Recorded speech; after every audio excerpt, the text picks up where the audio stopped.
Welcome everyone. GIS and Remote Sensing series or অন্যটি ভিডিওলৈ পুনৰবাৰ সকলোকে স্বাগতম জনাইছো। So আজি আমি কৰিব গৈ আছো georeferencing in ArcGIS.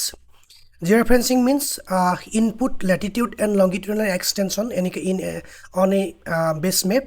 এখন base mapত আমি latitude and longitude add কৰিম। তাৰ কাৰণে আমি প্ৰথমতে এখন base map add কৰি ল'ব লাগিব। প্ৰথমতে আমি গৈছো add data. So আমি পাই গৈছো আমাৰ mapটো Assam map. Just click on add. Okay, ইয়াতে দেখাইছে unknown spatial reference. That means ইয়াতে কোনো মানে latitude longitude এইবিলাক এড কৰা নাই। যদি এইটো ইমেজ হিচাপে আছে JPG ফৰমেটত আছে গতিকে আমি জাস্ট এটো ওকে কৰি দিলে হ'ল। ওকে, দেখিবলৈ পাইছো যে red, green and blue band 1 band 2 band 3 এটা আমি ক্লিক কৰি চাও। সাপোজ প্ৰপাৰ্টিজত গলে আমি দেখিবলৈ পাম যে আমি ইয়াৰ সেকেন্ড অপচন যাম সোর্স। তাতে আমি দেখিবলৈ পাইছো যে সেল সাইজ = 1,1 আৰু এটা বস্তু চাব আপোনালোকে হেতু হৈছে ইয়াৰ xy কোঅৰ্ডিনেট আননোন হৈ আছে মানে ইয়াতে কোনো ল্যাটিটিউড এন্ড লংগিটিউড ইনপুট কৰা হোৱা নাই। ওকে, এটা আমি জিঅ'ৰেফ কৰিম যাতে আমি ইয়াত লেট লংটো পাই যাওঁ। হেতু হৈছে জিঅ'ৰেফাৰেন্সৰ মূল উদ্দেশ্য।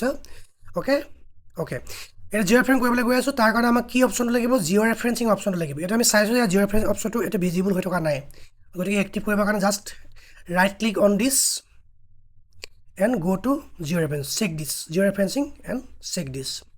Okay, এটা আমি দেখিবলৈ পাইছো georeferencing অপচনটো আমাৰ আহি গৈছে। এটা আমি ড্ৰেগ এন্ড ড্ৰপ কৰি লৈছো আমাৰ সুবিধাৰ কাৰণে, ইয়ালৈ ৰাখি গৈছো।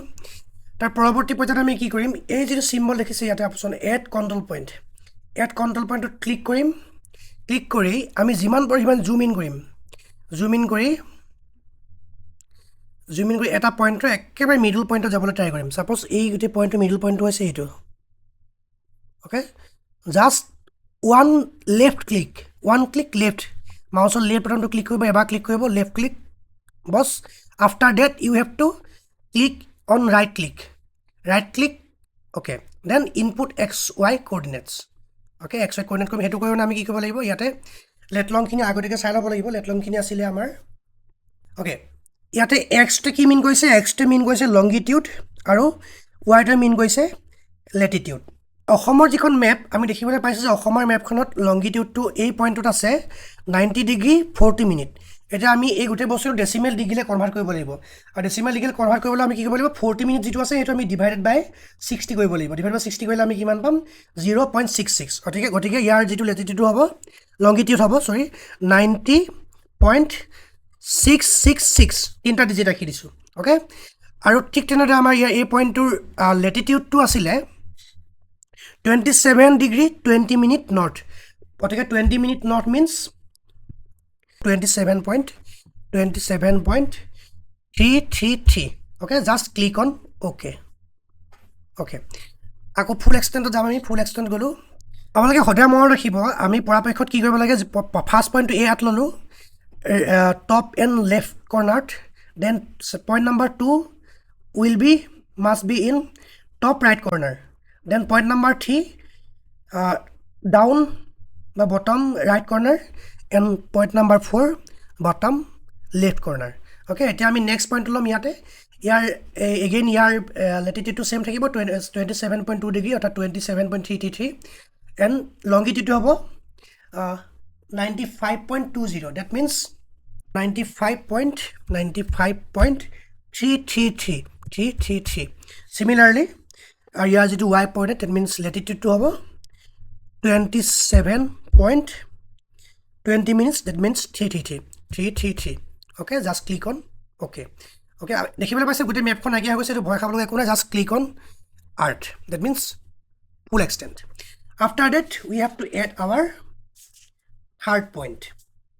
ইয়াৰ approximately year middle point to হ'ব more or less in this point, এই পইণ্টত যিমান পাৰে সিমান আপোনালোকে পইণ্টটো মিডল পইণ্টত দিবলৈ ট্ৰাই কৰিব, তেতিয়া বেছি একুৰেট ৰিজাল্টটো পাম আমি। Click right click input export.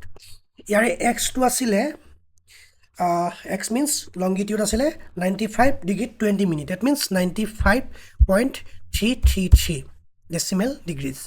Then y টো হ'ল 24.35, that means 24 degree 35 minutes, that means 24.58333 just click on okay. Okay, আমাৰ পইণ্ট নম্বৰ 3 টো হৈ গৈছে ফুল এক্সটেন্ট। আমি এটা 0.4 টো আমি এই কৰিম জুম কৰিম 0.4 টোৰ মিডল পইণ্ট অলমোষ্ট এইখিনিত হ'ব click right click input export y means longitude to asile 90 degree 40 minutes that means 90.666 okay and y to hoise y means latitude 24.58333 just click on okay okay dekhise amar 0.4 to hoy goise again full extent okay ami 0.1 0.2 0.3 0.4 add koilu logot ami ki koilu input x y coordinate x means longitude and y means latitude aru parapoikhot etu ami decimal degree dibo lagibo ortha jodi degree minute second thake ami decimal degree le convert kori lobo lagibo okay yar পৰৱৰ্তী পৰ্যায়ত আমি কি কৰিব লাগিব আমি rectify কৰিব লাগিব ইমেজটো rectify কৰানে আমি যাব লাগিব georeferencing again georeferencing then is second option rectify just click on this then cell size automatically ahibo 256 then output location to amar nijor eta folder ami save korim ami eta select korim eta folder suppose this pc e practical okay click on okay practical to amar kot thakile eitu ami amar folder to select korilesu just click on add then আমি কি কৰিব লাগিব name to দিব লাগিব assam map 1 টিপুলি আছে already হেতু আমি rename কৰি দিব পাৰো assam সাপোজ আমি georef কৰিছো গতিকে আমি georef দিলু অৰা মই ৰাখিব নেম to দিয়া লগতে dot extension দি extension means tif আৰু gis সদায় arcgis সদায় tif ফাইল to বহুত ইম্পৰ্টেন্ট হয় বাকি ফৰমেট to tif হ'ব automatically comprehension none then just click on save says এটো rectify কৰা হৈ গৈছে এতিয়া আমি কি কৰিম এই আমাৰ যেটো ইমেজ আছে ইমেজটো আমি ৰিমুভ কৰি দিম ৰিমুভ কৰি দিলু এতিয়া আমি যেটো ৰিসেন্টলি ৰেক্টিফাই কৰিছিল দ্যাট মিন্স আমি সেভ কৰিছিল আমাৰ ফোল্ডাৰত এই সেভ কৰা ইমেজটো এড কৰিম এটো আছিল এইটো চাওক এটো assammap.jpg আছিল এটো assam.georef tif এটো হল georef কৰা ম্যাপটো আমি এড কৰি দিছো জাস্ট এটো চাওক আননোন স্পেশাল ৰেফাৰেন্স দেখাই আছে কিয় এতিয়াও কাৰণ এতিয়া স্পেসিফিক্যালি কোনো ধৰণৰ ল্যাটিটিউড কোঅৰ্ডিনেট সিস্টেম এড কৰা হোৱা নাই আমি লেট লং টু এড কৰিছো কিন্তু কোঅৰ্ডিনেট সিস্টেমটো এড কৰা নাই হেতু আমি কি কৰিব জাস্ট ওকে এতিয়া আমি কি কৰিম ইয়াত পৰৱৰ্তী পৰ্যায়ত ইয়াত আমি লেটিটিউড কোঅৰ্ডিনেট সিস্টেমটো এড কৰিম হেতু কাৰণে আমি just right click on this বা ইয়াত নকৰিলে হ'ব ভিউ আমি click on view then data frame properties then go to coordinate system আমি যাম জিওগ্ৰাফি কোঅৰ্ডিনেট সিস্টেমত then world then click on WGS 1984 okay click on this just apply okay এটা আমি দেখিবলৈ পাইছো যে আমাৰ যিখন ইমেজ আছিল ইমেজখন থকা সময়ত আমাৰ কোনো লেট লং এট শো কৰা নাছিল কিন্তু এটা দেখিবলৈ পাইছো লেট লং শো কৰিছে 96.275 23.5 ডিগ্ৰী ডেসিমেল মানে এটা আপোনালোকে দেখিবলৈ পাইছে এটা মুভমেন্ট কৰি আছে মই এটো কাৰ্সৰ মুভমেন্ট কৰাৰ লগে লগে এটো হৈছে ল্যাটিটিউড লংগিটিউড কিন্তু এটো ডেসিমেল ডিগ্ৰীজত আছে আমি কি কৰিব লাগিব ল্যাটিটিউড লংগিটিউডলৈ কনভাৰ্ট কৰিব লাগিব এটো কাৰণে আমি কি কৰিব লাগিব যাব লাগিব এগেইন ডাটা ফেট view data frame properties just general then reference scale display আমি কি কৰিম decimal degree minute second click কৰিলো জাস্ট এপ্লাই ওকে আমি দেখিবলৈ পাইছো যে আমাৰ এই কাৰ্সৰডাল মুভমেন্ট কৰাৰ লগে লগে প্লাস ইনটু মুভমেন্ট কৰাৰ লগে লগে ইয়াতে 93 degree 1 minute 28.721 second east longitude and 25 degree 47 minute 12.359 degree second north latitude গতিকে আলটিমেটলি আমাৰ এই ইমেজখন জিঅ'ৰেফ কৰা হৈ গৈছে গতিকে ইমানে আছিল যদি আপোনাৰ কিবা ডাউট বা কনফিউজন আছে কমেন্ট সেকশনত কমেন্ট কৰিব আৰু থ্যাঙ্কস ফৰ ওয়াচিং ভিডিওটো ভাল লাগিলে লাইক কমেন্ট আৰু সাবস্ক্ৰাইব কৰিব নাপাৰিব থ্যাংক ইউ